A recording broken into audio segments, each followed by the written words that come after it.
Good afternoon, everyone. Thank you so much for joining us for today's 2025 legislative session recap with the Washington Student Achievement Council.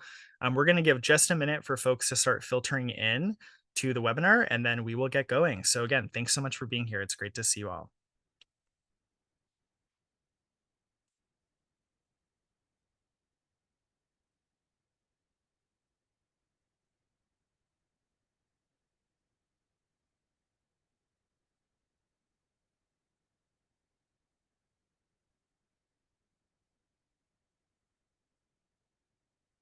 All right. Well, again, everyone, good afternoon. Thank you so much for joining us today. My name is Joel Anderson. I use he, him pronouns, and I'm an Assistant Director of External Affairs here at the Washington Student Achievement Council, or WASAC. Really excited today to be with you all to talk more about the 2025 legislative session. I'm also joined by my colleague on screen, Armin. If he could introduce himself really quickly. Hello all, glad to be here with you. My name is Armin Papian. I'm the Assistant Director of External Affairs. I work in the Strategies and Partnership team, focusing on affordability. Awesome. Thanks, Armin. He's going to be with us today monitoring our chat and Q&A functions, which we'll talk about in just a second, but we're really excited to share more with you today from the higher education space. So as we get started, I want to share some housekeeping items regarding Zoom. First of all, this webinar is being recorded, and we will be distributing that recording after today's webinar. So thank you all for your patience with that. I also want to note that you'll see some options on the bottom of your screen that say raise hand, Q&A, and chat. To clarify, we will not be using the raise hand feature today. We just want to make sure we can keep things going. And so we'll not be calling on folks from the audience. However, we strongly encourage you to use the Q&A feature to ask us questions during the webinar. You'll be able to submit your questions anonymously and also upvote any questions that may have already been asked that you'd like an answer to. And again, we'll be pausing periodically throughout to make sure that those questions are answered.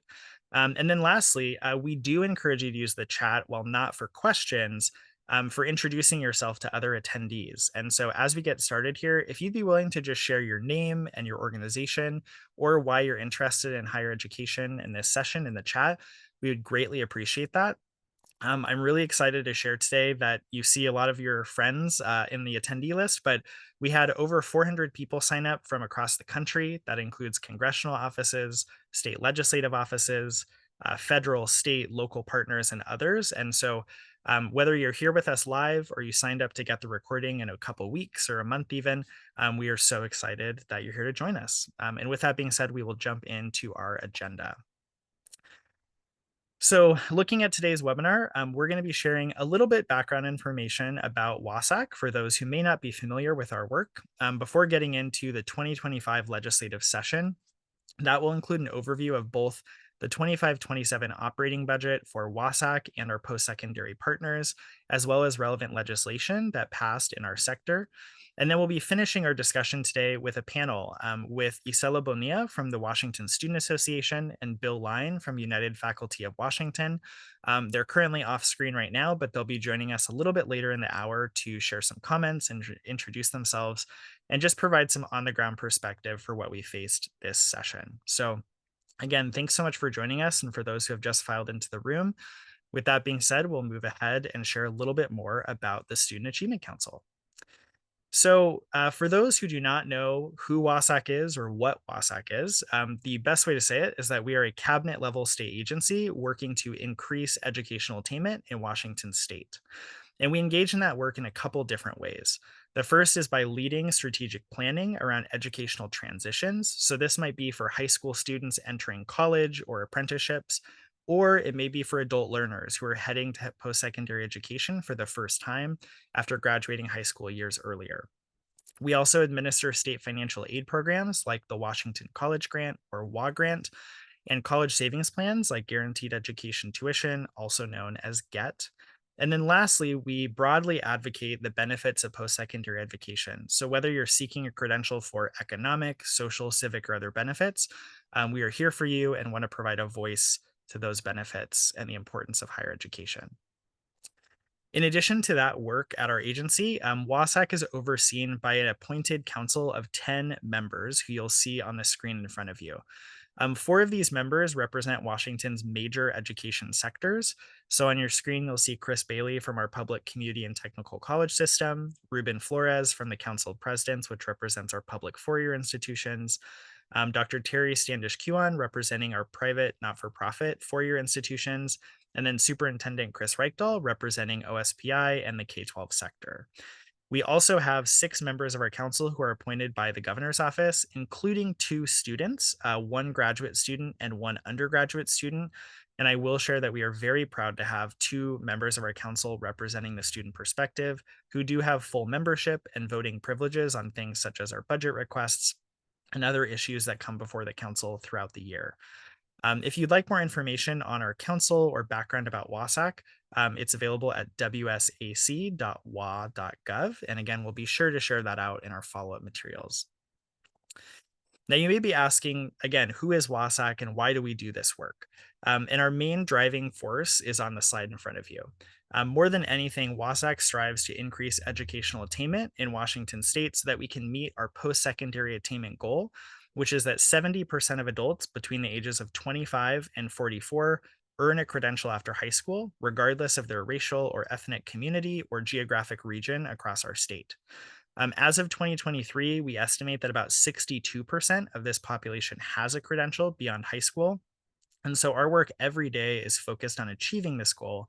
And some of the components of how we do that work more specifically are going to be shown on the next slide, which brings us to our strategic action plan. Now, again, our efforts to reach 70% post secondary attainment around the state are rooted in our strategic action plan. And that is intended to center equity and focus on four key pillars or policy clusters that you'll see here: affordability, enrollment, completion, and student supports, otherwise known as student basic needs.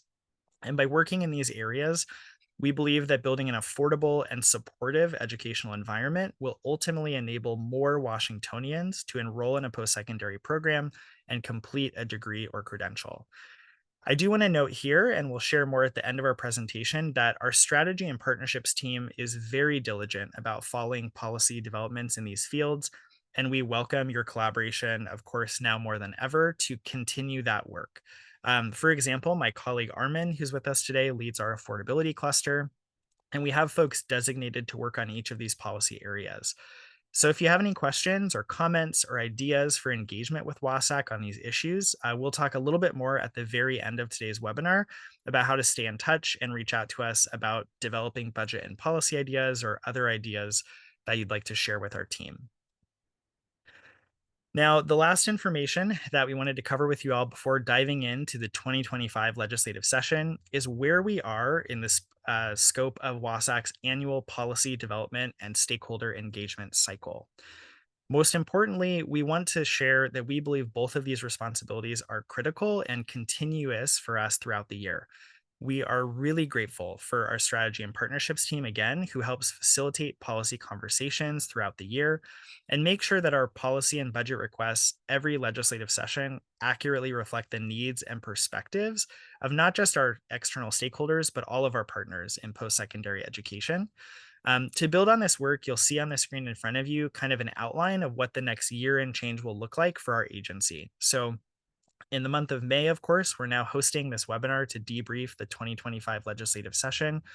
But later this summer, we'll be hosting stakeholder engagement sessions to build out our proposals for 2026. You'll see as we move into the fall, those proposals are then approved by our WASAC Council and then sent to the governor's office in part of the governor's budget development. Some of you may also have attended a webinar with us last spring in which we showcased some of our existing programs and other policy initiatives that were under development. That work is still ongoing, but because of the long legislative session this year, we are instead planning to host that webinar in the fall as opposed to the spring, since we're doing this program today. So we encourage you to be on the lookout for announcements about that programming a little bit later this year. I want to ensure, as our stakeholders and our partners and other folks who just have general interest in higher education, that your voices are not only heard in our development process, but incorporated into our requests, and that you can connect the dots between your feedback, what we submit, what makes it to the legislative session in January, and of course, what makes it across the finish line and onto the governor's desk or into the final budget that is signed by the governor. That last piece of work that I mentioned, of course, will be summarized with pre and post legislative session webinars to make sure that you can continue tracking this work over time. And as a final takeaway on this, I just want to share that we deeply appreciate your engagement with our work to ensure that we are effectively supporting all post secondary students in Washington state. So, again, with that being said, thank you all for being here. Thanks for your patience as we share a little bit more information about our agency. And we're going to dive in. We will start with the 25-27 operating budget specific to WASAC and then talking about other higher ed stakeholders. So again, starting with the 25-27 operating budget with respect to the Student Achievement Council. The table that you see on your screen represents the majority of our budget and policy requests that we submitted to former Governor Inslee's office last September.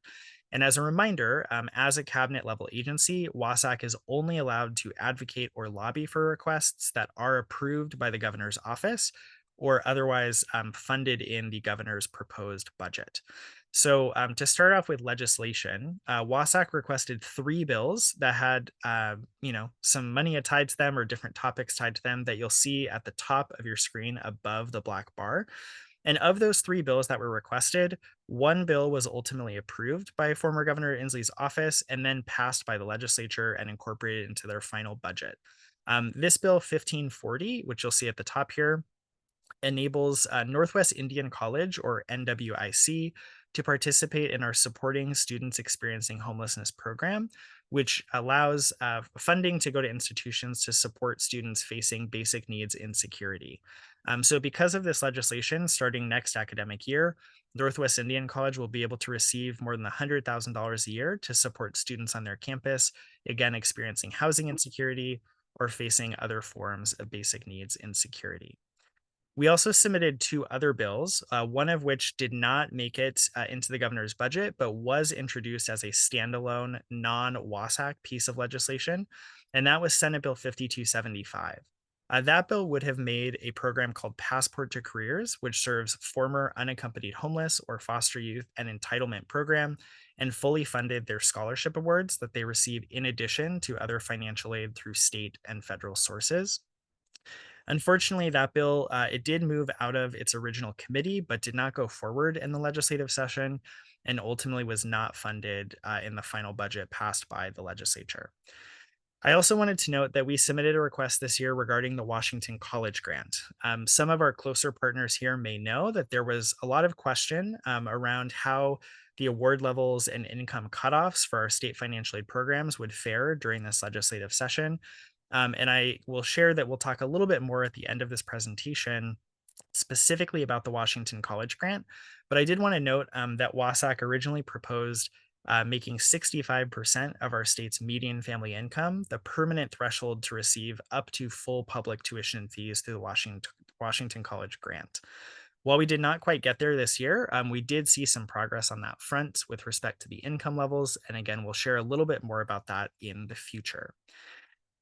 But as you look at the bottom of this table, so below the black line and with respect to our budget requests, the story is fairly simple and straightforward. And that is that we just did not get those requests.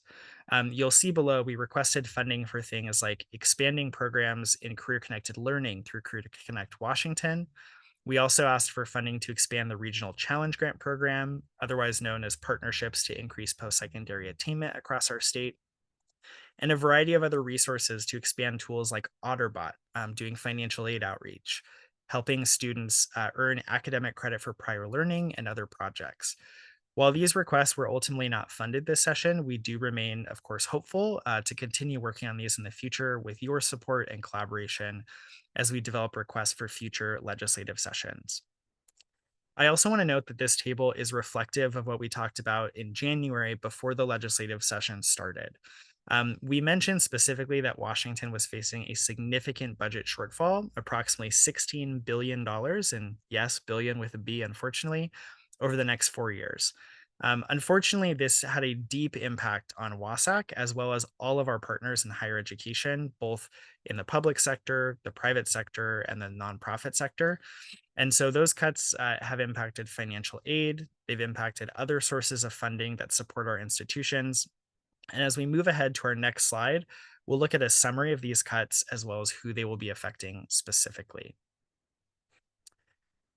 Now, as we get into this, again, I want to note there is a lot of red on the screen, and that does not always evoke a great feeling when we're talking about the budget.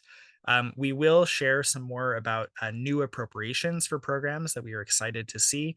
But as we work through the budget and then also relevant legislation, you will see different actions taken by the legislature categorized with respect to WASAC's policy clusters to help us organize this information and think about how it impacts the overall experience in post secondary education. When it came to this session, we largely saw cuts in the budget more than anything else. And those were largely centered on affordability, although we also saw some impacts to enrollment. On the enrollment side, you'll see, and I should say this whole table, you'll see the amount of money that was cut in the 25-27 biennium, as well as what that money was going to go toward. And I'll provide a little bit of context to some of the numbers that you see on the screen.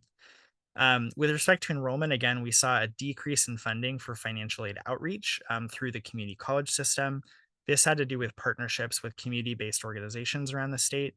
And with respect to affordability, we saw a significant number of cuts, largely impacting WASAC as the agency that this money runs through.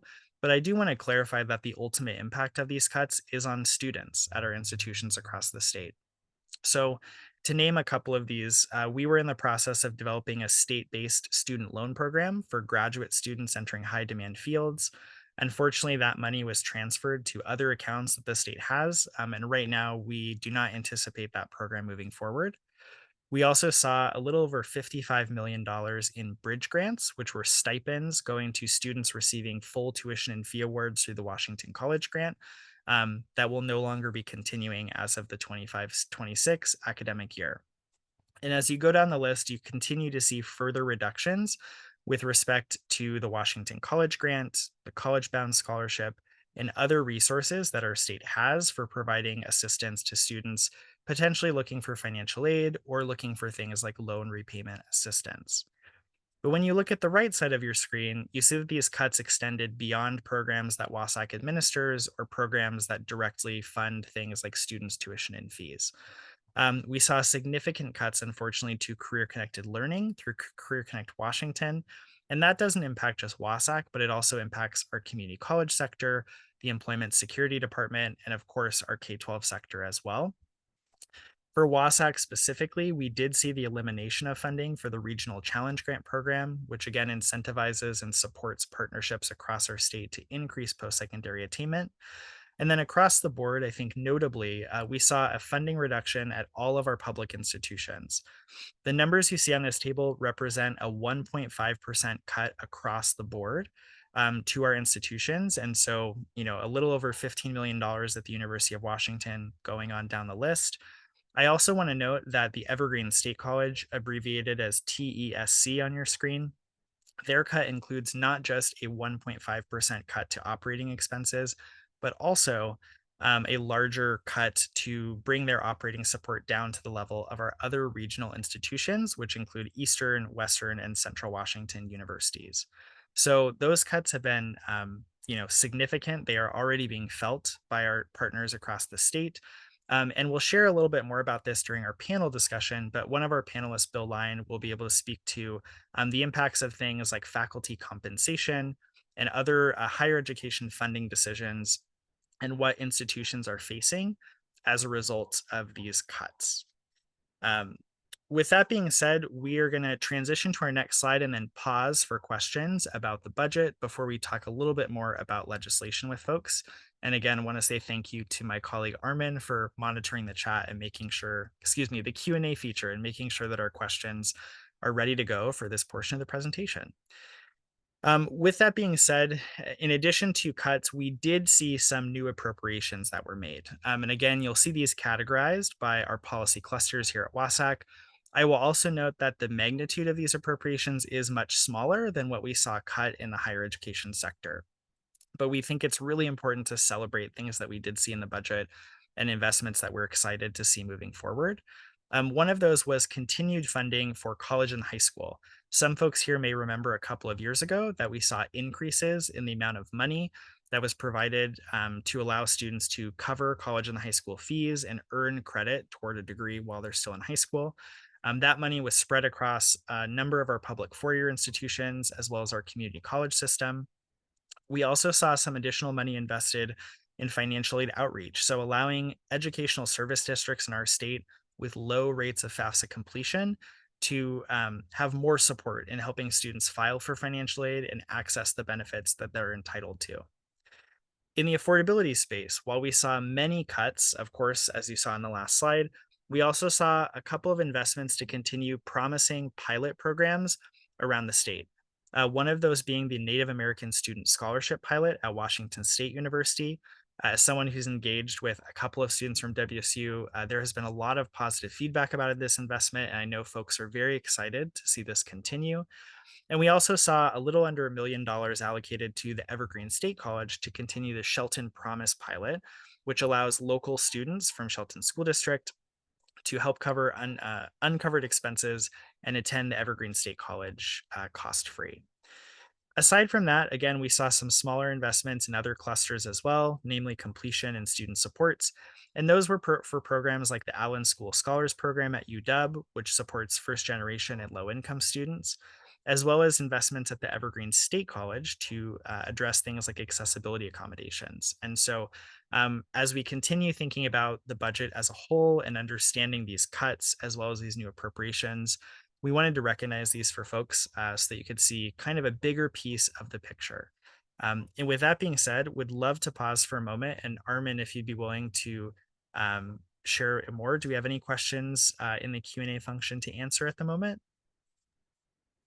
Yes, we have a number of different questions. Okay, great. Um, so one of them is what plan has WASAC considered to support students in private universities who will be forced to transfer to public universities due to cuts of the Washington grant and college-bound funds available to use at private institutions? Many won't be able to afford continuing their current programs for 2026-27 academic year due to this. Yeah, thanks so much, Armin, for that question. So, what I will share is that we will talk a little bit more in a couple of slides about impacts specifically from this session to the Washington College Grant and College Bound Scholarship, which, to the question being asked, do have a significant impact on our students attending independent, not for profit institutions. As an agency, WASAC does not take formal positions on award levels by sector. So, how much money a student can receive in the public sector versus going to an independent institution. However, we do remain as a resource for the legislature, for legislative staff, and for our sector partners to better understand the impacts of cuts and other changes to financial aid being proposed by the legislature. And so, what I can say to that is that we fielded a number of questions from legislators this year about the magnitude of specific cuts being proposed, how many students those might impact, the demographics of students those cuts might impact. And as we move forward in future legislative sessions, I think we want to continue to be a resource for folks to understand the impact that proposed cuts will have. With respect to cuts specifically proposed to the Washington College Grant, as we'll share more about, those are expected to start in the 26-27 academic year. And so I have heard some discussion about legislators, talking with students in various sectors throughout the interim and heading into next legislative session to understand the impacts of those cuts. And as we are consulted and brought into the conversation, we do look forward to providing additional information on that front. And there are a lot of questions to be honest with you. I'm That's not sure okay. we'll Great. be able to go through all of them, but I'll read out a few of them. One of the questions here asks, does this mean there will be no passport funds at all awarded for the 25-26 school year? I believe that is correct unless there's a supplemental change in the budget, correct? Yeah, so yeah, thanks for that question. And so for the Passport to Careers program, I will say that we requested appropriations to better manage the number of students participating in that program. While we did not get our request as an agency, we do still get an underlying level of funding every year to support passport students, and that funding was in the budget. So, what you saw on the previous couple of slides about new cuts and new appropriations, those were, impacts specifically to, funding that WASAC may already be receiving. But in terms of what we requested, everything that WASAC was originally requesting last fall represented new money on top of funding that we already received. So, specific to passport, and I will also add in for student basic needs security. Thankfully, we did not see any cuts to student basic needs support or to passport to careers. And we will, of course, be administering those programs in the future. Um, Armin, if we could maybe touch on one or two more questions before Right. talking about legislation, that would be great. With the cuts to the bridge grant, will that program completely go away for now? Yeah, great question. Something that we shared a little bit more about, yes. So bridge grants, unfortunately, were eliminated. The $55.3 million per biennium was something that WASAC received every 2 years in underlying funds to provide those stipends to students. And starting in this biennium, that funding has been discontinued. So those awards will no longer continue. I will also share a couple of other programs that we saw, not just suspended but fully eliminated, were the Washington Student Loan Program. So again, providing state-backed low interest student loans to graduate students in high demand fields, as well as a couple other programs that we administer. When funding is eliminated, it doesn't necessarily mean that the program itself goes away right away. It just means that continued support for the program has ceased. And so, with respect to bridge grants, again, unfortunately, those stipends will not be continuing. Hmm. Uh, and then I'll read out this last question, and then we should probably move forward. And I'll be looking back at these questions and maybe try to, if we have time at the very end, we'll try to go back and answer them.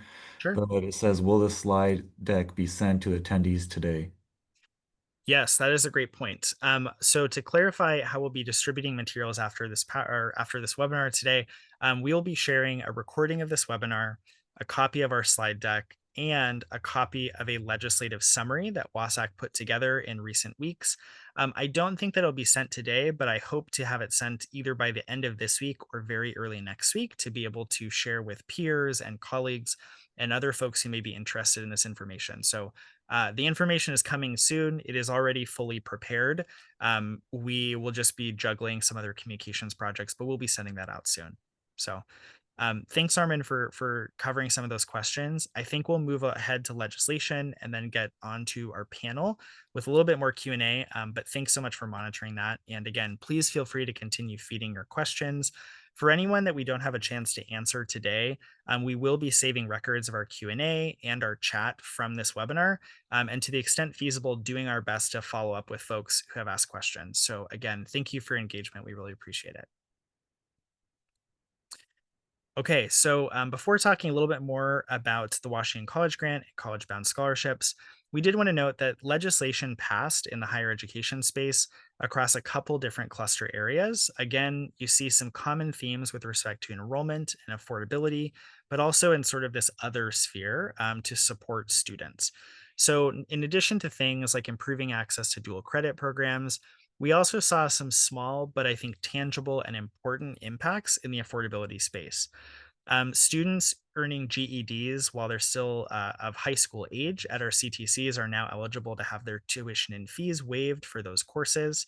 We also saw some additional leeway provided to local governments who may want to help provide students with financial aid through programs like the Washington State Opportunity Scholarship. And then, as you see, kind of going down the list, we saw waivers for tuition fees at community and technical colleges for tribal elders, as well as allowing GED recipients, in addition to high school diploma graduates, to utilize the college bound scholarship. The last and most significant impact in the affordability space, of course, is modifying the Washington College Grant and College Bound Scholarship programs. And we'll be talking about that more on the next two slides. But I just wanted to call that out, that that was probably the most significant piece of legislation we saw this year with respect to the higher ed space and outside of the 25-27 operating budget. And we want to make sure that folks have information on that as well. In addition to enrollment and affordability, though, we also saw some interesting changes with respect to consumer protection. And so we had a couple pieces of legislation moving to better protect students in our state who are taking classes from out of state remote class providers, as well as making it a little bit easier for some types of higher education programs to become accredited and operate in our state and meet workforce demands. And then lastly, moving a little bit into the K 12 space, we also saw some legislation pass around implementing competency based education. And I note that here because WASAC will fortunately be a collaborator in that effort and consulted by other K 12 stakeholders as that work is moving forward. So, again, with that being said, we wanted to make sure that we dove a little bit deeper into one of the pieces of legislation that you saw referenced on the prior slide. And that specifically is Senate Bill 5785, which made changes to the Washington College Grant and College Bound Scholarship programs. To be specific, it established new income eligibility thresholds for the Washington College Grant, and then again, modified award amounts for both the college grant as well as the college bound scholarship. On the slide in front of you, you will first see a table of how the income thresholds for the Washington College Grant are going to be changing. And if you have a moment and scan the QR code to your right, you'll be able to see a full chart of MFI levels or median family income ranges and incomes that those equate to for qualifying for financial aid in the following 25-26 academic year. Starting next year, as you'll see again on the table, students from a household in the 0 to 60% MFI range will receive full Washington College Grant Awards, which can be up to full public tuition and fees. So, at any public four-year institution or any public community and technical college. Um, some folks may know that this is a technically reduction from this school year, where the limit has been 65% of our median family income. But without any action taken by the legislature, this cutoff would have actually dropped down to 55%. So it's a little bit of a catch 22 where we are, sad to see it not continuing at 65, but we are grateful that it did not drop further to 55. And I will note that the levels you see on your screen are codified permanently. So these are not just for one academic year or two academic years, but these will carry forward for the foreseeable future. And as you go down the list, you can see there are partial awards available as well. So 60, 50, 24 and a half, and 10%, up to 100% of our median family income as a state, which would be $131,000 for a household of four. As a reminder, these awards are ultimately determined by an institution's financial aid office when a student files a FAFSA or a WASFA, our state financial aid application, which allows students to access the Washington College Grant. And on the next slide, we will talk a little bit more about how Washington College Grant and College Bound Awards are changing specifically. And then again, pause for one or two questions before we transition into our panel discussion. So, again, while Washington College Grant and College Bound Awards for public institutions are not changing, as was shared in the chat a little bit earlier, we are seeing changes for all other kinds of institutions. And if you scan the QR code once again on the right side of your screen, you can see a full list of institutions who participate in our state financial aid programs, namely Washington College Grant and College Bound Scholarship.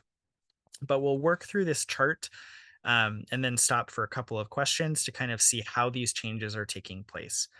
So, again, for public institutions, there are no changes to awards moving forward. But for schools in the private four-year not-for-profit sector, we see changes it's the same type of change, but happening in two different years. So starting not next school year, but in 2 years, the 26-27 academic year, the award at a private not-for-profit institution, which is currently about $9,700 for the Washington College Grant, will be dropping to half of the average award given to students at UW and WSU. We anticipate that that will be about $6,400 and equate to roughly a $3,300 cut in their award. With respect to the College Bound Scholarship, however, that program allows students at private four-year not-for-profit institutions to receive a higher award up to more than $12,000. And again, that award will be cut to the same level as the college grant, about $6,400, representing over a $6,000 cut to the award that they get to receive through College Bound. And so, again, to the question in the chat earlier, this does represent a significant shift. And to the extent that WASAC can continue to be a technical expert and help legislators and other staff quantify and understand the magnitude of these cuts as proposed and passed by the legislature, we continue to do that. But looking down at these other institutional types, while we did not see changes, excuse me, to the private 2-year not-for-profit award through the Washington College Grant, we did see a slight reduction with respect to the college-bound scholarship, which will start again in the 27-28 academic year. And then moving down the list further, awards will be stopped for both programs at private 2 and 4-year for-profit institutions. Again, these changes will take effect for the Washington College Grant in the 26-27 academic year, and then for the college-bound scholarship in the 27-28 academic year.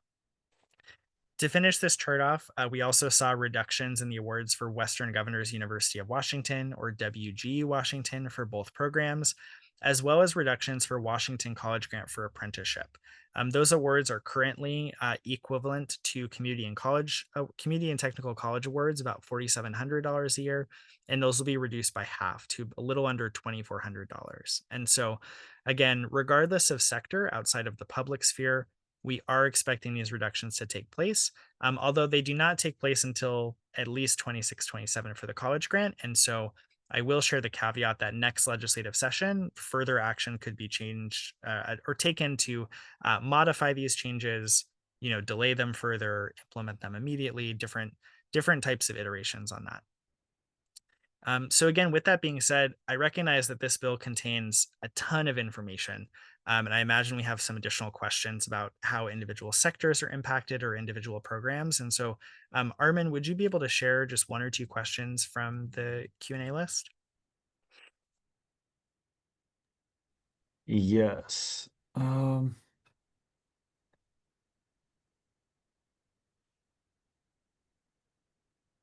Just a second. It says, can you please explain the differences between the cuts to financial aid outreach, but concurrently the new appropriations for that work? Can you please synchronize the ultimate outcome? Yeah, absolutely. So, some of the cuts we saw proposed earlier to financial aid outreach were for things like staff who are working out of high schools or community colleges in a given educational service district, for instance, and going into high school settings to help students file financial aid applications. With respect to a pilot program that is operated through the CTC system, we did actually not see that program get cut, but we saw funding provided for that program to expand to an additional educational service district. With respect to the other cut that was seen, though, at the community college system, that was funding that the system had been getting for a handful of years to pursue partnerships between every community and technical college across the state and a community-based organization to work on financial aid outreach. I have less details, unfortunately, on how that program was administered, but I know that that funding had been in place for at least 2, if not 3 fiscal years. And so moving forward, that funding will not be available for those kind of one-to-one community college and community-based organization partnerships. Maybe we could take one more question for the moment, Armin. Mhm. To clarify, under this legislation, will the combined max college-bound scholarship and the Washington grant awards at awards at private not-for-profit continue to be 12,633, the current level for 26-27? Yeah, that's a great question. So for 26-27, yeah. So what I can clarify, so next academic year, 25-26, none of these changes have taken effect. So there's going to be next school year where again these changes passed in Senate Bill 5785 are not yet part of the equation. Off the top of my head, I don't have the numbers directly in front of me, but my understanding is that a student at a private 4-year not-for-profit institution in 26-27, when the changes to the Washington College Grant take effect, the award levels for the college-bound scholarship will still be in place for 26-27. And so their total award amount would not change, but essentially behind the scenes, more funding for their award level would come from the college bound scholarship as opposed to the Washington College grant. So the Washington College grant, instead of covering about $9,700, it would cover about $6,400. And then the college bound scholarship program would increase appropriations to make up that difference for students. But starting in the 27-28 academic year, we would see a full reduction because the college bound award, in addition to the college grant award, would now be limited. So that's a really great question. Thanks so much to the person who posed that. And Armin, thanks so much for calling a couple of those out as well. And Joel, can I ask one more question? Yeah, absolutely. It says, is the 6-year eligibility window for college bound restored in 27-28 as well? Yeah, great question. So at the bottom of the slide here, you'll see a note around college bound award usage. Some folks may remember a couple of years ago that the program had a limit of 4 years of aid to use within a 5-year window. Last legislative session, there was a bill passed that eliminated that requirement. It said that college bound could be used for up to 6 years of aid, and that, excuse me, there was no period to use the award. That has since been changed a little bit in a technical fix, in that College Bound is intended to support students who enroll directly after graduating high school.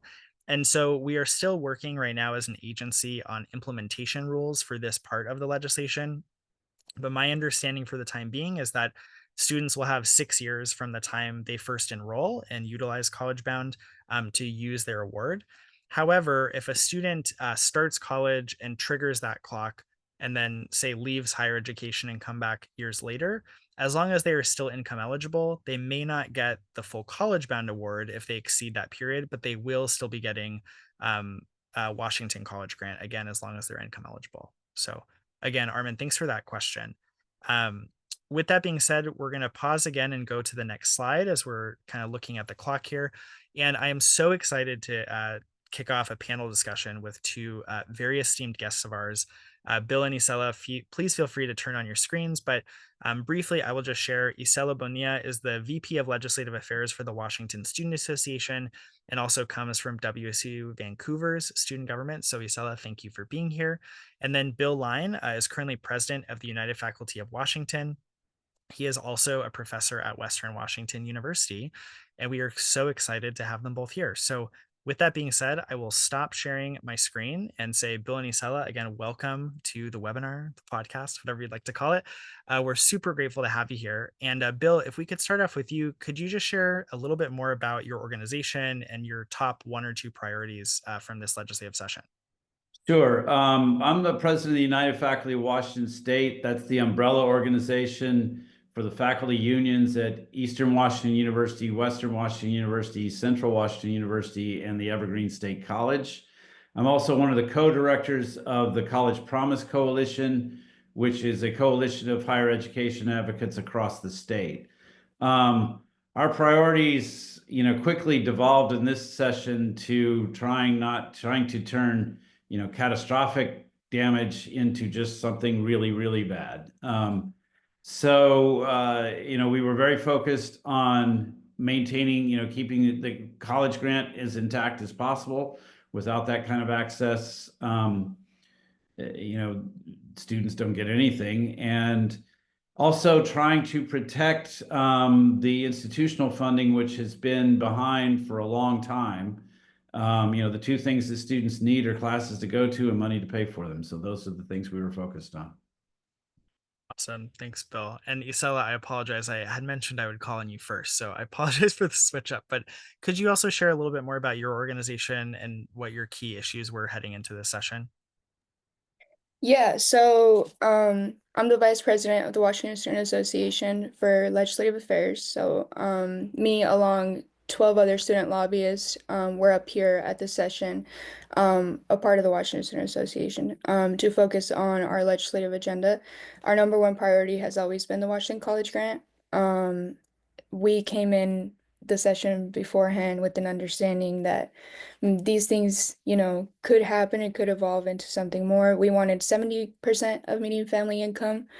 And throughout the session, as we know, with the deficit and everything that was going on, we shifted towards a more defense mechanism, and we started defending the Washington College Grant, the graduate student loan program, sexual assault bills, everything that was on our agenda, which the three of them was more of the priority than anything. We started defending. So yeah, at the Washington Student Association, we represent over 150 students, 150,000 students, in higher education of public institutions. So we had around 12 student lobbyists, which is the most that we've had, in the Washington Student Association. We also focused a lot of community technical college issues, because we added a couple more student lobbyists for that. And yeah. Wonderful. Thanks so much, Isela. Maybe I know this is kind of part of the intro as well, but Bill, could you just share maybe the punchline of like what ultimately ended up happening with your top priorities this session? Sure. I think it's important. I mean, the presentation that Joel gave is great, and it really laid out what happened in this session. I'd like to add just two things that I think were really significant for the public institutions in this state. We are the only state agencies where when the legislature appropriates money for COLAs for state employees, they don't appropriate the full amount for our public higher education institutions in the state. This year, that amount went down, was decreased even more, which adds up to being another cut to the public institutions on top of the 1.5% across the board cut that we got. The other really damaging and frightening thing that I think we need to notice from this session was the way that the legislation for the Workforce Education Investment Act was changed. The WIA account is an account that was dedicated to higher ed, and that account was not supposed to supplant money from the general fund for higher ed. That legislation got changed so that money could be moved out of the WIA account to other things, which I think is a real thing to notice, that this is a budget that probably spends more than the 23-25 budget. This is a budget that has up to $10 billion in new taxes, and yet higher education got cut by hundreds and hundreds of millions of dollars. I think that what that shows us is that what we have is not a financial problem, but a political problem. We learned this in 2008 and 2009 during the recession, when we had half of our state support cut during that session, and we were raising tuition by 16% a year.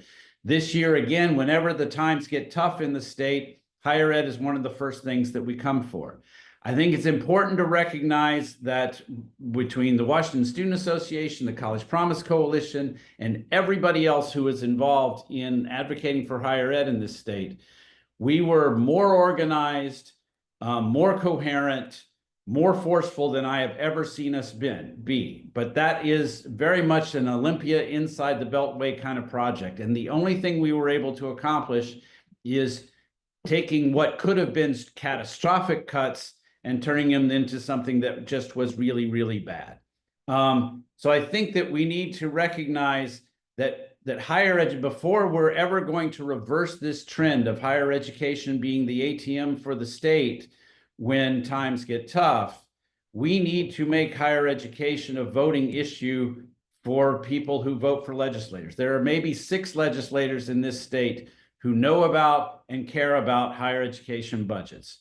We need to dramatically increase that number and make people recognize that these are that higher ed is taking it on the nose in a way that other parts of state government aren't in these. But K-12 got paid, cops got paid, transportation got paid in this budget. Those are all things that are politically much higher up on voters' lists. And those are the things that that we need to compete with, and we need to make clear that higher ed matters in the state. This is having the cuts to the institutions send us back here saying, okay, are we going to fire staff? Are we going to not give people raises in order to protect services to students? And those are really difficult choices to make. However we make them, they erode the quality of the education our students are receiving, especially over the long term. But if they don't immediately have an impact on our students, their parents, their families, legislators don't hear about it. And until they do, we're not going to make any progress on this. I think we've proven that again and again. Again, I mean, despite what was a heroic effort by higher education advocates across the state, in this state. Yeah. Thanks so much, Bill, for sharing your perspective and some of the insider Beltway politics that you mentioned as well. I do want to encourage our attendees. We're going to continue the discussion for a little bit longer, but if you have questions for Bill or Isela, would love to be able to take one or two of those from you all in attendance today. So please feel free to add those to the Q&A feature. I also see a number of questions, and so I will share with folks in advance that we will work on an FAQ document to make sure that we can address all the questions being asked today. But Isela, would love to turn it to you and hear a little bit more about your reflections from this session, how you felt, how other students felt in community, and just kind of how you're feeling now that things are done. Great. On a personal level, kind of to add on a little bit to what Bill was saying, a lot of our student lobbyists, as well as myself personally, found ourselves throughout the whole session continuing to explain the WIA account to all of these legislators. There was a lot of misconceptions about what the WIA account was. Most of them didn't even know that that was an account, form of revenue for the Washington College Grant. So this session, we did find ourselves a lot explaining, whether it be in person, whether it be through emails that all of the students were sending, all forms of advocacy, as well as the rally. We had a lot of people on the ground through email, literally anything. It's frustrating. It was really frustrating this session because no matter what you say, the answer was always, this is a tough budget year. There wasn't a lot of explanation of priorities. We did, our scavenging. So we did see the survival mindset of the legislators based on their votings. But again, higher education is the first one to be cut. The types of decisions and choices that were made this session were completely unnecessary. And also just, I don't know, personally, I'm not sure if they're not truly listening to the students, they're not truly listening to the families. Because we bring them up here and we make sure to say, hey, if you increase the tuition and you lower the Washington College Grant levels and money that they get, not only is this harmful to the students, it's also harmful to the institutions. The Washington College Grant goes towards the institution based off of the student and wherever they want to go. So it's shooting yourself in the foot. With the graduate student loan program, this was going to be implemented in the fall. We had like 2 or 3 more months left. It went from 150 million down to nothing. And that is extremely devastating. This whole session, this is my second session last year. We passed a lot of good things. So it was under the impression that we were gonna have a similar amount of support this year.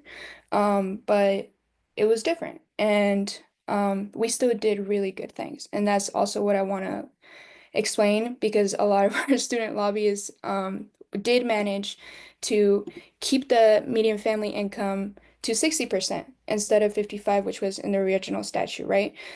We managed to defend the tuition increases by not having any tuition increases, which was great because that was going to compound by 8%. And that was like $1,000 more for like WSU students in the next semester.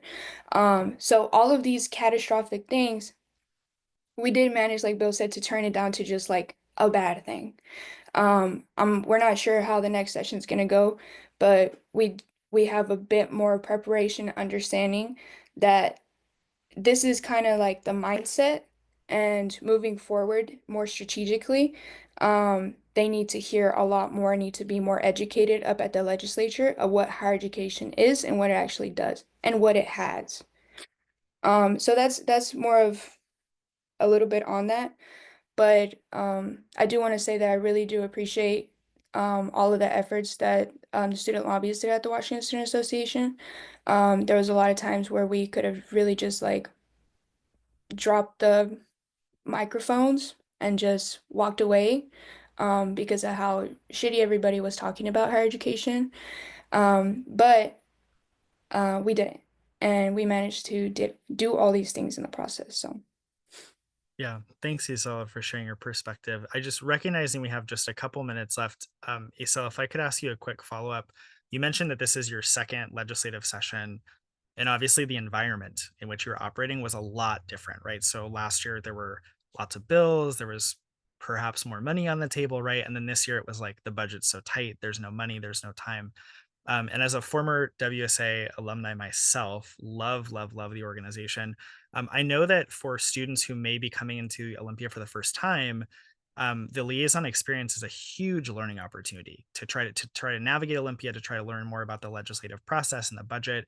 And as a veteran student liaison, are there any kind of key lessons or takeaways that you have from this session, or maybe ways that you operated differently that you learned were effective, or anything else that you wanted to share with our audience today? Collaboration. We worked a lot with you guys, a lot more with you guys this session. Had a lot of points, a lot of more strategic planning, where we implemented the people that can support us and help us throughout the process. So that was something that I noticed that we did a lot more, and it helped everybody along the way. My first session was a lot shorter, but I would say that it was harder to engage students and have students interact because it was shorter. So this year, I did notice that a lot of the communication that our executive team were doing down to the students did work. We had a lot of students show up this year, a lot. We had people job shadowing me to make sure that like they wanted to know what we were doing. They wanted to know how they can help, how they can include themselves, because we made it this year. We made it so that they understood how important it was and how it directly impacted them and their families. So hopefully next year, continuing the baton and passing the baton and continuing to organize and show the students that they can come down here. And our students, and myself included, I feel like personally, I did a lot better at communicating in that way, and uplifting. And yeah, the Washington Student Association has done that since. Awesome. Well, Isela, thank you for your passion for this work, and thank you for being here today. I really appreciate it. Bill, I'm not seeing any new panelist questions in the Q&A feature. And so do you have any kind of quick parting thoughts before I give a couple of closing comments for today's webinar? And you're on mute. I apologize.